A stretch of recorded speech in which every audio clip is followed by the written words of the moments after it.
if you want to be the best version of yourself, you have to become a reader. You have to become somebody who's consistently learning. You have to. I was always reluctant to encourage people to read, not people, but everyone, because I would make excuses for people. Not everyone likes to read because they may not have the time, or they may not just enjoy reading. But I've come to realize that that's actually just me making an excuse for people. It's like saying, oh, let that person be unfit. He may not like exercise. Or let that person be unfit or unhealthy. They may not like eating healthy. It's the exact same thing to me. So I think everybody must read. And if you don't read because you have a certain disability, or you find it actually cognitively difficult for some reason or another, learn. Find a way to learn. You may like podcasts. That may be your way to learn. Or you may like videos. That may be your way to learn. But reading ideally is the best way, because we'll go into that, and we'll go into the actual details of reading. But you have to learn. Reading is one of the best ways to learn.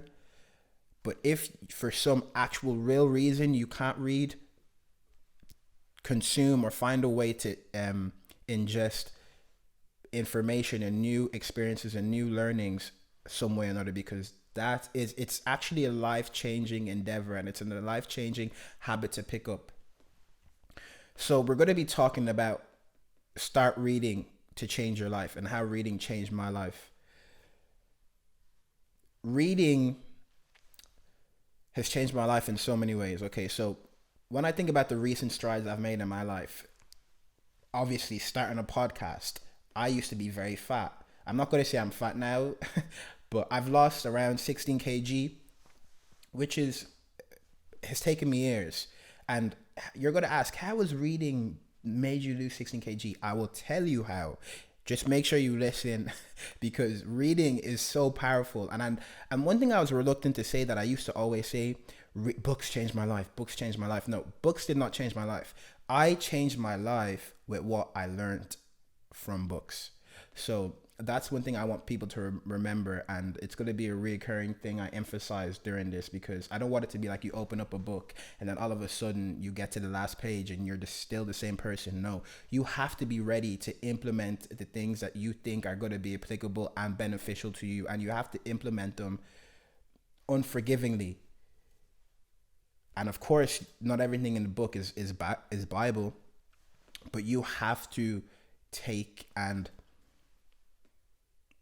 kind of identify the things that are important. So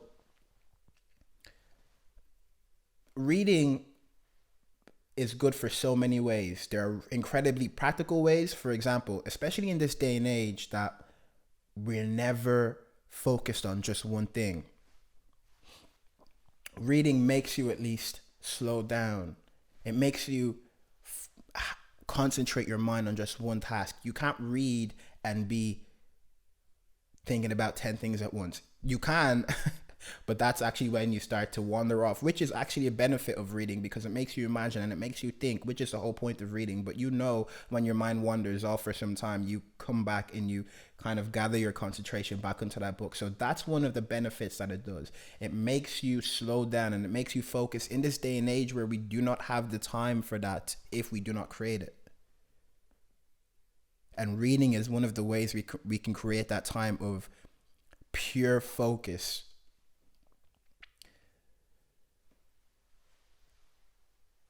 Reading reduces stress. It's a meditational practice. I often read life books, not only because I want to learn and improve and learn things about myself, but I read them because I never feel more stressed after I read. Never. Reading slows me down. It helps me breathe. It helps me.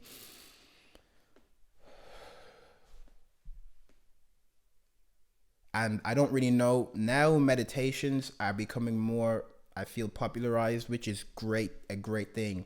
But sometimes it's hard to actually sit down and meditate, but reading is a form of that. There are so many books that give you practical advice. And you may read a book and you may read a book that is said to be one of the most impactful books, and it may not be that impactful to you, but at least if you've read it, you know you spent that time being focused, increasing your focus. And every time you read, you actually increase your ability to focus on a singular task. Every time you read, you reduce your stress. I don't want to use the word hate anymore, so I'm going to use the word disappointed. And please don't call me out if I use the word if I use the word hate. I'm trying not to use the word hate because it's such a devious word, I feel. But one of the things I'm most disappointed in this world is the educational system. It failed us in so many ways. In so many ways. I remember a lecturer, it was quite weird, but a lecturer was like, yeah, school and even lectures, like, you're not learning anything here. You're not learning. He said it to us in a lecture, and I was like, I appreciate that. I appreciate that. Granted, it was nothing I knew, but it was interesting to hear it in a lecture. Schools have failed us. I don't know if people know this, but like, the way schools have been set up was for factory workers, to educate factory workers how to do monotonous tasks. It wasn't set up for people who are creative. It wasn't set up for people who are imaginative. It wasn't set up for people to be responsible, to take responsibility over your life, to be proactive. It doesn't teach us how to be proactive. It doesn't teach us how to be prudent. It doesn't teach us how to imagine. It doesn't teach us how to use our money. It doesn't teach us how to build habits. It doesn't teach us how to find ourselves. And that's why we need to take it upon ourselves to learn these things that actually are pivotal to life, because we can sit here and mope about how schools have failed us, and we can try and change that. Obviously, that's going to take a lot of time. But what we can do is take it upon ourselves to learn the things that are important, to learn self-awareness, to learn how to build our habits, to learn our purpose, to learn even practical things. Again, like I said, how to approach money. We're all subjective creatures, and for some reason, there are so many things in this life that we think we all have to do the same way as everyone else.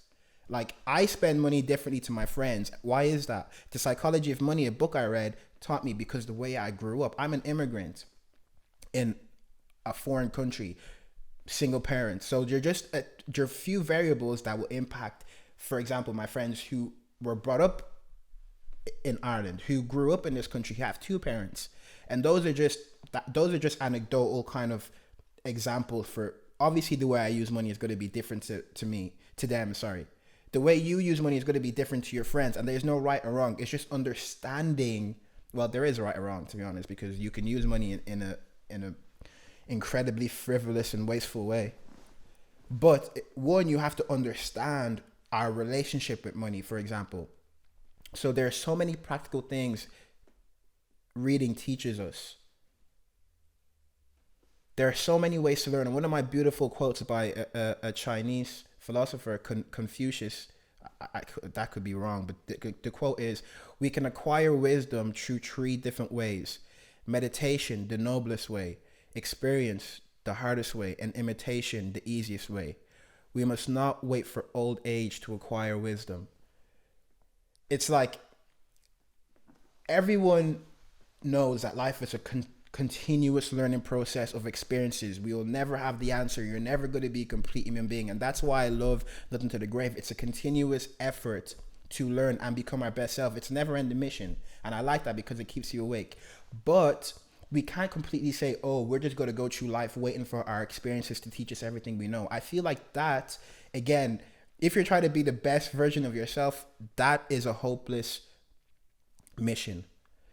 If you want to be the best version of yourself, and if you want to avoid avoidable experiences and avoidable heartaches, read from other people's experiences. As like, I'm a reclusive person, and I'm not going to lie, I don't know a lot of people that are like me in terms of, exactly, not because there aren't people like me, but just because I'm from Ireland.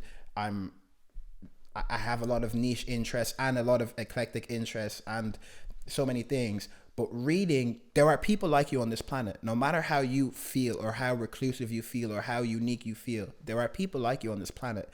So, and a lot of them have written about their experiences. A lot of them have written about their experiences. And life, there are a lot of philosophies and a lot of lessons in this world that have been there since the beginning of life. Patience. People that were alive 1,000 years ago have had to be patient. People that were alive 1,000 years ago have had temptations and have had to find ways to resist those temptations. People who lived 1,000 years ago had to experience anger. There are continuous things in this life that we can learn about from people who have experienced certain things. For example, here, Show Your Work.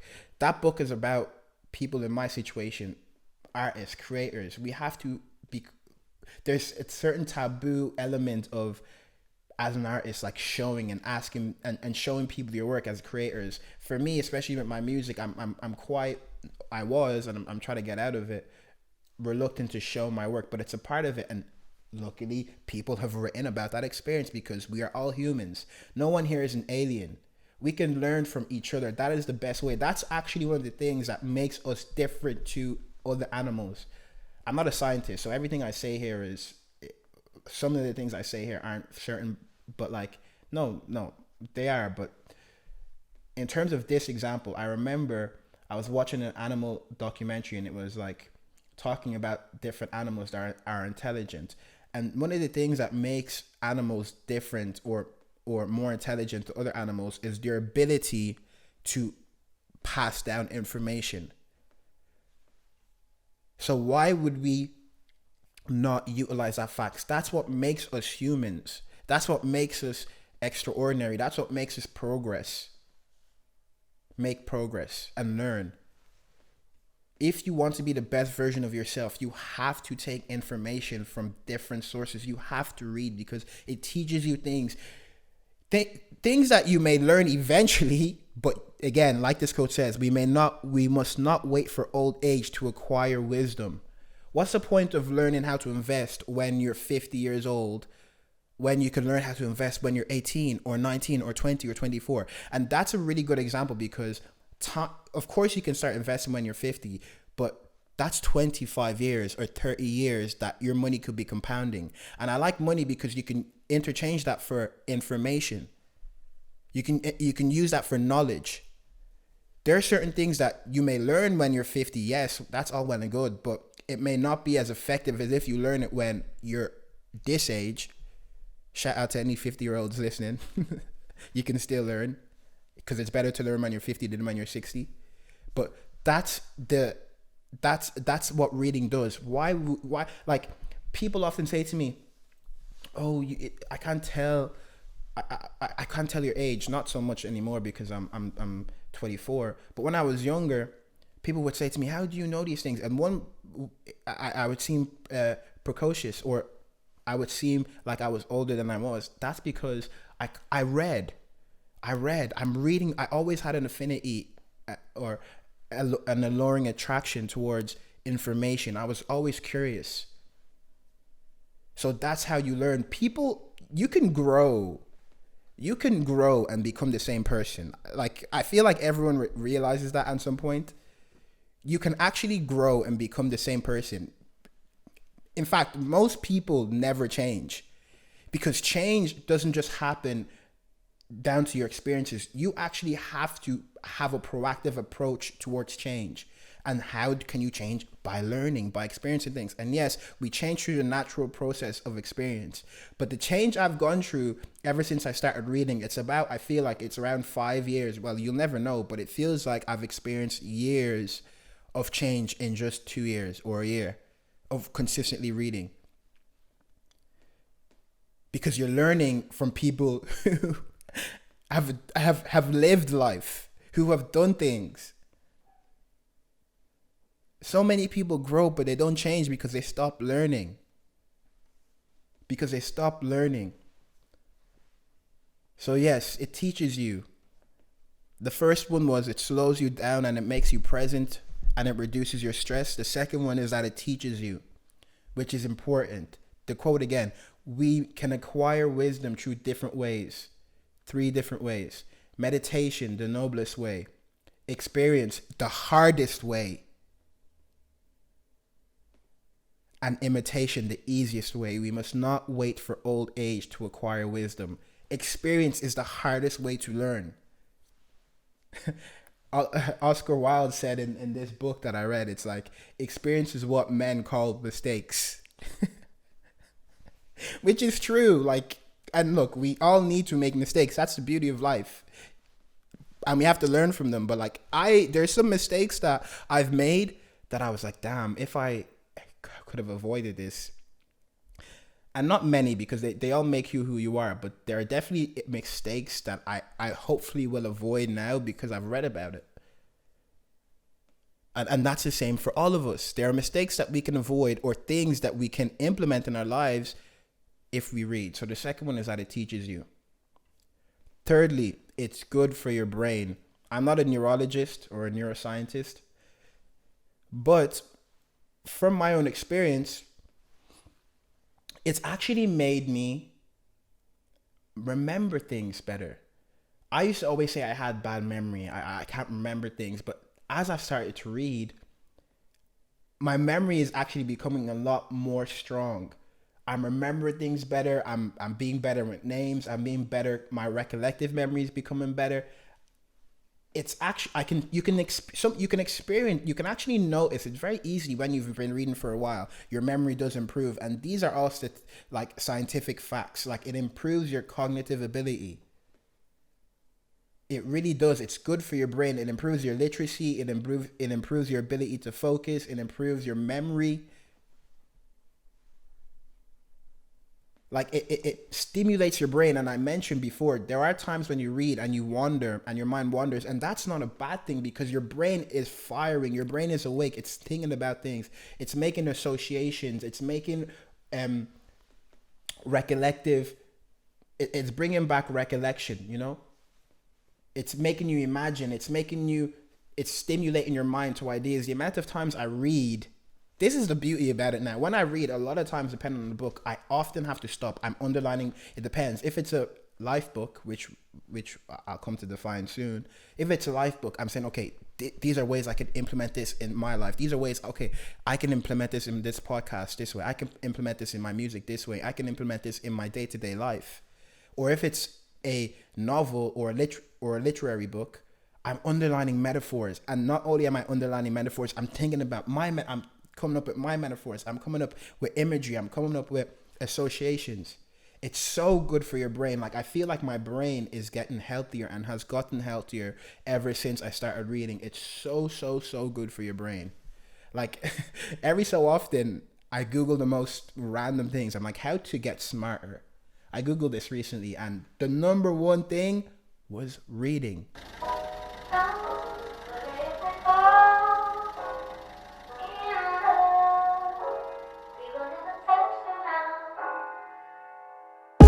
Sat in West Savannah with my younger cousins. Music bumps while I'm swiping through the social poisons. 1,000 listens gave me visions that my music buzzing. Thought I was too good to feel reality. Screams I wasn't.